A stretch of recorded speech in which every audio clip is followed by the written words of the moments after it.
আমি চেষ্টা করছি যে আমাদের এলাকায় কি কি ফসল হয় এবং আমার এলাকার আপনারা যারা খেটে খাওয়া মানুষ আছেন তাদের জীবনের কিছু গল্প তুলে ধরার জন্য, এবং এইভাবে আমরা কোটি মানুষের হাসির কারণ হতে চাই। আসসালামু আলাইকুম চাচা, কেমন আছেন? আলহামদুলিল্লাহ। আইসেন একটু হাত মিলে।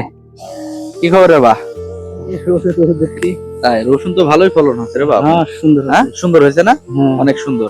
এটা কি ওষুধ দিচ্ছেন এখন? পচা বন্ধ করায়। পচা বন্ধ করার জন্য? আচ্ছা, তাহলে একটু বন্ধ করেন মেশিন। অটোমেটিক বন্ধ হয়ে গেল। হ্যাঁ মানুষের এই প্রযুক্তি আসার কারণে মানুষের উপকার হয়েছে না চাচা? হ্যাঁ, আগে আমরা ওই পিঠে করে ওই হাত মেশিন দিয়ে কত কষ্ট হয়েছে না? হ্যাঁ, এখন এটার কারণে আপনাদের উপকার হয়েছে অনেক। উপকার অবশ্যই। আলহামদুলিল্লাহ, সবকিছু প্রযুক্তির উন্নতির কারণে আমাদের উপকার হয়ে গেছে, উপকার কষ্ট কমে গেছে কষ্ট একটু না? হয়ে গেছে। হ্যাঁ, আচ্ছা চাচা, ফলন তো দিছে আলহামদুলিল্লাহ, এগুলো সবকিছু কার দান? আল্লাহ। আর এগুলো দেওয়ার মালিক কে? আল্লাহ। তাহলে ছোট্ট একটা প্রশ্ন করব, প্রশ্নের উত্তর দিতে পারলে আপনি আমার কাছ থেকে ছোট্ট একটা পুরস্কার পাবেন। প্রশ্ন করব চাচা? বলো। আচ্ছা, বলেন তো রিজিকের মালিক কে? আল্লাহ। আল্লাহ। এটা মানেন?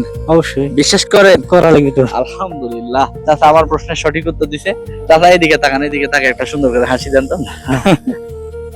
আলহামদুলিল্লাহ। চাচা থামেন, চাচা ব্রেক দেন। আপনার জন্য আমার পক্ষ থেকে ছোট্ট একটা উপহার, এটা ধরেন, এটা আপনার জন্য। প্রশ্নের উত্তর দিচ্ছেন সঠিক, ধরেন এটা আপনার জন্য। কেমন লাগবে? সমস্যা নাই, এটা আপনার জন্য। খুশি হয়েছেন আপনি? অবশ্যই। আসেন তাহলে একটু বুক মিলাই নি আপনার সাথে। আলহামদুলিল্লাহ, আলহামদুলিল্লাহ। ভালো। আমার জন্য অবশ্যই। আমার জন্য দোয়া করেন। আমরা চেষ্টা করছি এভাবে। আমি তো এলাকায় থাকি না, আপনি তো জানেন, আমি বাইরে থাকি। আর